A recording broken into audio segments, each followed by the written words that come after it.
¿Qué tal, mis queridos salmones y salmonas? Aquí su amigo de las profundidades, soy Salmón, listo para otra zambullida en las turbias aguas de la historia. Esas que muchos prefieren no remover. No vaya a ser que salpique la mugre. Hoy vamos a husmear en algo que les va a volar la peluca. Cómo la Santa Madre Iglesia, en sus años mozos en la Nueva España, allá por el siglo XVI y hasta el 1630, se las ingeniaba para meter en cintura a nuestros pueblos originarios. Agárrense, porque esto no es catecismo dominical. Resulta que tras el numerito de la conquista, había que organizar el changarro celestial en estas tierras. Y claro, los obispos, sucesores de los apóstoles según ellos, se sentían con el deber no solo de echar sermones, sino de cuidar la salud espiritual y material de su rebaño. ¡Qué bonito suena! Pero cuidar, en el lenguaje de la época, significaba vigilar la pureza de la fe católica y corregir las costumbres. O sea, una especie de policía moral con sotana. Ahora aquí viene lo sabroso.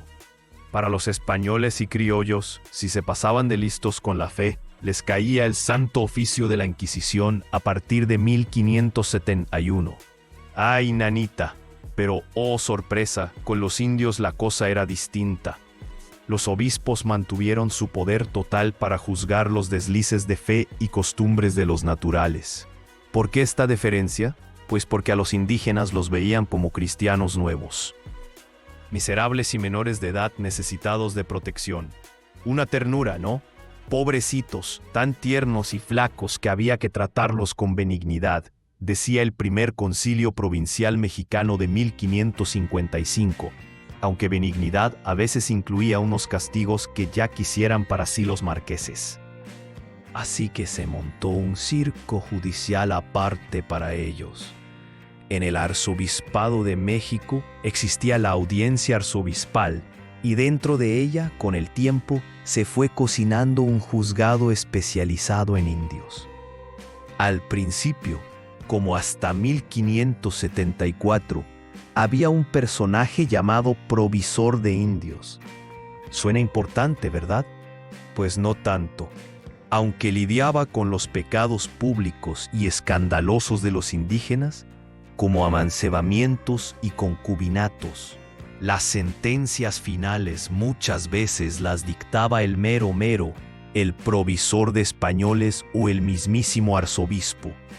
Este provisor de indios parece que también era una fichita que usaban los arzobispos para pelearse con las órdenes mendicantes, los franciscanos, dominicos y demás, que también querían su rebanada del pastel jurisdiccional sobre los indígenas. Imaginen el pleito de comadres. Los frailes de Tlatelolco, por ejemplo, se pasaban por el arpo del triunfo las órdenes y hasta amenazaban a los indios que acudieran a la justicia del arzobispo. Pero la burocracia divina es como la terrenal, evoluciona. Para allá por 1628, la figura del provisor de naturales ya era otra cosa.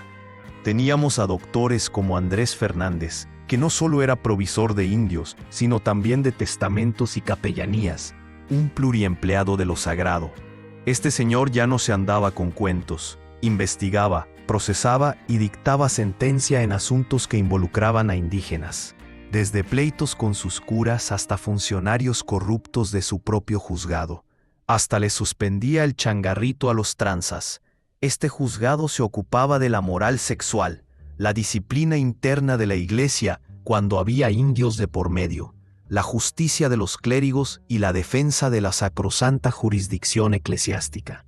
Pero ojo aquí, salmones curiosos. Cuando se trataba de delitos graves contra la fe, como la idolatría, ahí la cosa se ponía más peliaguda.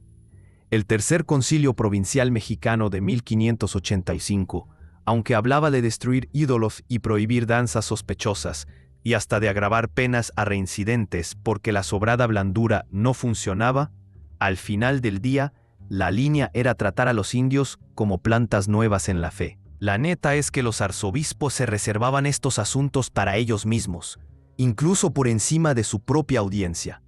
No era propiamente una inquisición para indios como la que conocemos para los europeos. Los procesos eran más bien ordinarios, sin tanto secreto ni parafernalia inquisitorial.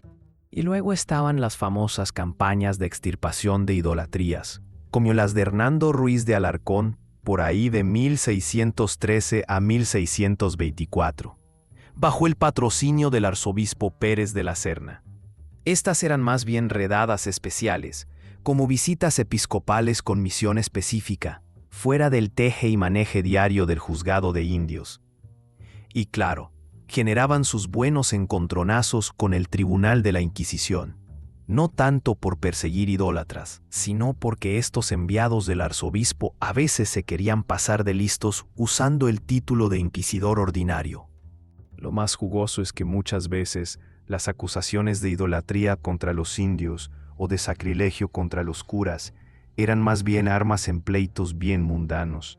Si los indios se quejaban de un cura abusivo, ¡zas!, el cura los tachaba de idólatras borrachos. Si el cura se pasaba de la raya, los indios lo acusaban de ser amigo del demonio. En el fondo, se acusaban de faltar a las lealtades básicas del nuevo orden, ser buen cristiano y vasallo fiel. Y es que atacar el honor y la reputación del otro era el pan de cada día en esa sociedad para ganar poder o salirse con la suya. Una estrategia vieja como el mundo, mis salmones.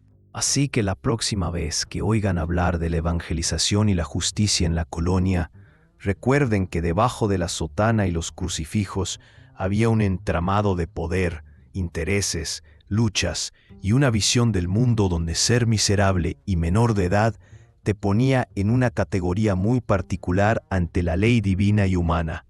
Fascinante, ¿no creen? Esto fue Soy Salmón. No se olviden de nadar contra la corriente y cuestionarlo todo. Hasta la próxima.